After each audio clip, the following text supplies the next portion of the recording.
جی ناظرین السلام علیکم.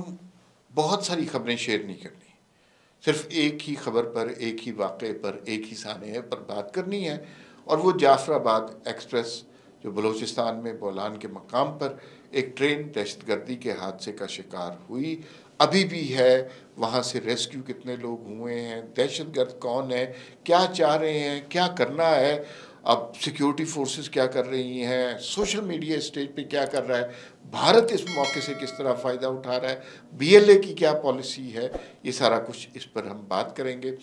اور آپ سے درخواست ہے کہ چینل کو سبسکرائب کر لیں اور بیل آئیکن کو پریس کر لیں تاکہ درست خبر آپ کو بر وقت مل سکے. دیکھیے کل سے یہ واقعہ ہوا ہے اور بہت خوفناک واقعہ ہے. ایک ٹرین جس کو ہم جعفر آباد ایکسپریس کہتے ہیں، جس میں 400 سے زیادہ فیملیز ہیں، 400 سے زیادہ افراد ہیں. اس میں سیکیورٹی فورسز کے لوگ بھی ہیں، ان کی فیملیز بھی ہیں، بچے بھی ہیں، خواتین بھی ہیں.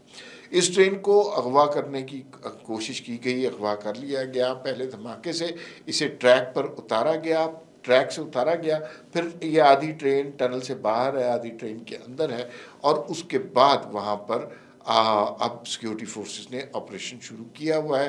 اور ابھی تک کی اطلاعات کے مطابق جو حتمی طور پر اطلاع ہے وہ 155 افراد کو رہا کروا لیا گیا ہے اور 27 دہشت گرد مار دیے گئے ہیں. یہ ابھی تک کی اطلاع ہے، لیکن یہ معاملہ، یہ سانحہ، یہ حادثہ ختم نہیں ہوا. یہ این آن گوئنگ سٹوری، یہ اپ ڈیٹ ہو رہی ہے. ابھی بھی بہت سے لوگ ٹرین کے اندر پھنسے ہوئے ہیں. اس ٹرین نے کوئٹہ سے پشاور جانا تھا. پشاور میں بے تحاشا فیملیز ہیں جو منتظر ہیں اپنے پیاروں کی کہ وہ ان کے پیارے ان کے گھر آئیں، واپس آئیں، اور وہ انتظار کر رہے ہیں. یہ خبر اس وقت صرف پاکستان کی، بلوچستان کی خبر نہیں ہے، یہ انٹرنیشنل لیول پر سرفیس کر رہی ہے اور دنیا میں اس حادثے کی، اس دہشت گردی کے واقعے کی بات ہو رہی ہے. سیکیورٹی فورسز پوری تندہی کے ساتھ آپریشن میں مصروف ہیں، اور ہمارا بحیثیت قوم اس وقت یہ فرض بنتا ہے کہ ہم ان کا حوصلہ بڑھائیں، ان کی ہمت بڑھائیں. لیکن اس کے ساتھ ساتھ ہمیں یہ دیکھنا چاہیے کہ باقی لوگ کیا کر رہے ہیں، سوشل میڈیا کیا کر رہا ہے، بی ایل اے کیا کر رہا ہے. بی ایل اے نے ذمہ داری اس کی قبول کی ہے، اور وہ جتنے آرگنائز لگ رہے ہیں یہ تو بہت ہی کوئی ہائی لیول قسم کے کرمنلز ہیں، اور انہوں نے یہ سارا کام، اس کی ذمہ داری لیا. ان کی طرف سے سوشل میڈیا اکاؤنٹس پر جو ہے اس وقت پروپیگنڈا بھی ہو رہا ہے، ان کی طرف سے چیزیں شیئر بھی کی جا رہی ہیں، ان کی طرف سے ہولناک فیک نیوز دی جا رہی ہے، اور وہ اکاؤنٹ آگے سے دو جگہ سے اس کو بڑھوتری مل رہی ہے. ایک جناب بڑھوتری اس کو مل رہی ہے، اس کو زیادہ شیئر کیا جا رہا ہے بھارت میں، بھارتی اکاؤنٹس کی جانب سے، اور ظاہر ہے پاکستان کو نقصان پہنچا، بھارت نے تو اس پہ جشن منانا ہی ہے. دوسرا جو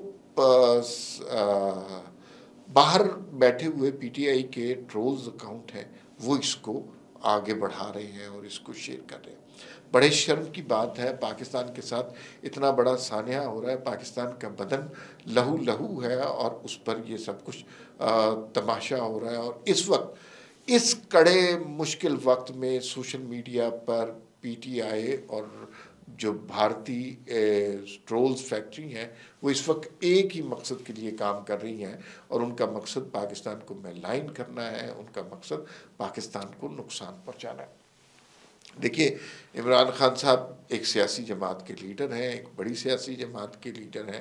انہیں کرپشن کے معاملے میں سزا ہوئی ہے، ان کو کسی پولیٹیکل نیریٹو کی بنا پر سزا نہیں ہوئی. عمران خان صاحب جیل میں ہیں، رات 10 بجے ان کی کسی سے ملاقات نہیں ہو سکتی، لیکن امریکہ سے چلنے والا اکاؤنٹ جو عمران خان کا ٹویٹر کا ہے، اس سے ایک ٹویٹ کیا جاتا ہے، اور وہ ٹویٹ جو ہے افواج پاکستان کے خلاف، سیکیورٹی فورسز کے خلاف، اور ان کو ڈی مورلائز کرنے کے لیے کیا گیا ہے. یہ وقت نہیں ہے کہ آپ بات کریں سیکیورٹی فورسز کے رول کی. ہمیں تسلیم کرنا چاہیے کہ ہماری تاریخ میں اسٹیبلشمنٹ کا رول بہت اچھا نہیں رہا. ہمیں یہ بھی تسلیم کرنا چاہیے یہاں پہ آئین کو بھی پامال کیا، لیکن وہ اور وقت کی باتیں ہیں. اس وقت سینکڑوں زندگیوں کا مسئلہ ہے. اس وقت دہشت گردوں نے پاکستان کے صوبے میں ایک ٹرین کے اوپر حملہ کیا ہے، اس کو ہائی جیک کر لیا. یہ باتیں آپ ساری عمر کرتے رہیے گا. جب آپ کے ملک کا بدن زخمی ہے، کیا اسی وقت یہ باتیں کرنی ہیں؟ تو یہ بڑی خوفناک قسم کی اسٹریٹجی ہے. لوگ کہتے ہیں کہ عمران خان صاحب کو رہائی کیوں نہیں ملتی، عمران خان صاحب کو رہا کیوں نہیں جاتا. کوئی یہ رسک نہیں لے سکتا. ان کا سوشل میڈیا ان کے کنٹرول سے باہر ہے، اور یہ چیزیں اب ملک کے لیے بھی نقصان دہ ہونے لگی ہیں. جو ان کی ٹرول فیکٹری ہے نا، وہ ٹرین ایسے ہوئی بھی ہے کہ اس نے ہر وہ واقعہ کہ جس کے اندر انتشار پھیلتا ہے، ہر وہ واقعہ جس کے اندر فیک نیوز پھیلانے کا مارجن ملتا ہے، اس واقعے کو انہوں نے بڑھا چڑھا کر بات کرنی ہے. ملک کی بہتری کی کوئی بات ہوتی ہے، معیشت کی بہتری کی بات ہوتی ہے، حالات کی بہتری کی کوئی بات ہوتی ہے، پی ٹی آئی کا کوئی اکاؤنٹ فعال نہیں ہوتا. تو اس کا مطلب ہے کہ مقصد صرف یہاں پہ ایجیٹیشن کو فروغ دینا ہے، انتشار پیدا کرنا ہے، اختلاف پیدا کرنا ہے. کوئی مثبت بات اس ملک میں ہونے ہی نہیں دینی. اچھا، اب یہ خبر جو جعفر آباد ایکسپریس کی ہے، یہ ساری دنیا میں پھیلی، ساری دنیا اس پہ رپورٹ ہو رہی ہے، مختلف قسم کی چیزیں آ رہی ہیں. لوگ کہہ رہے ہیں کہ ٹرین کو ہائی جیک کرنا پہلا واقعہ نہیں ہے. اس سے پہلے بھی دنیا میں 2 ایسے واقعات ہو چکے ہیں، اور اس کے اندر بڑا نقصان ہوا تھا. ایک شاید 1977 میں ہوا تھا، لیکن یہ کوئی روزمرہ کا معمول نہیں ہے. اور پھر بلوچستان پہ آپ جو لوگوں کو سمجھ بھی نہیں ہے، بلوچستان کو گورن کرنا کتنا مشکل ہے. بلوچستان اتنا بڑا ہے جتنا آدھا پاکستان ہے. ایک فلائٹ کو دوسرے بلوچستان کے حصے میں جانے میں اتنا ہی ٹائم لگتا ہے جتنا کراچی سے پشاور فلائٹ کو لگتا ہے. اس کے علاوہ ٹرین پہ یا بس پہ آپ ایک جگہ جائیں تو 24 گھنٹے بھی لگ سکتے ہیں. اتنا بڑا ہے بلوچستان. یہ بلوچستان کے اندر کی باتیں کر رہا ہوں. تو پھر ان حالات میں ہمارے پاس تو اپنے ذرائع نہیں ہے کہ ہم لاہور، کراچی، پشاور میں حالات کو کنٹرول کر سکیں. اتنا بڑا رقبہ ہے، اتنا بڑا علاقہ ہے، وہاں پہ ہر جگہ سیکیورٹی نہیں ہو سکتی.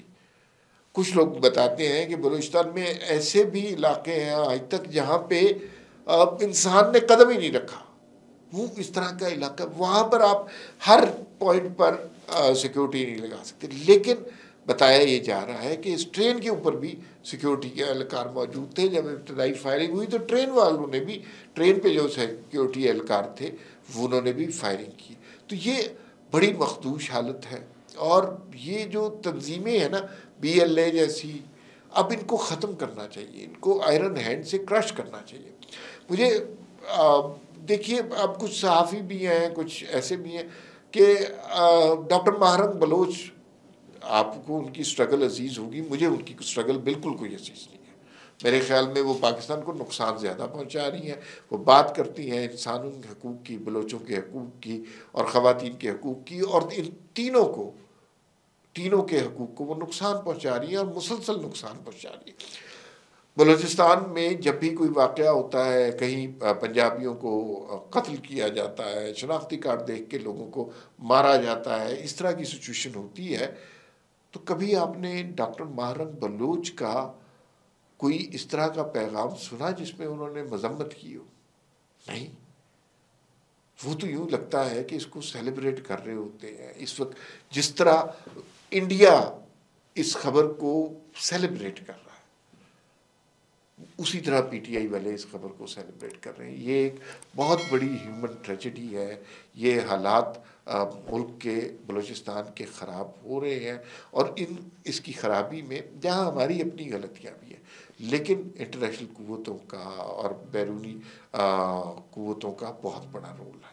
تو بس دعا کیجیے اللہ تعالیٰ سب کو محفوظ رکھے، اور وہ فیملیز خیر و عافیت سے اپنے گھر پہنچے. اس وقت ہمارے پاس دعا کے سوا کوئی چارہ نہیں ہے کہ ہمارے سیکیورٹی اہلکار اس آپریشن میں کامیاب ہوں. فی الوقت اتنا ہی، پھر ملاقات ہوگی. اللہ حافظ.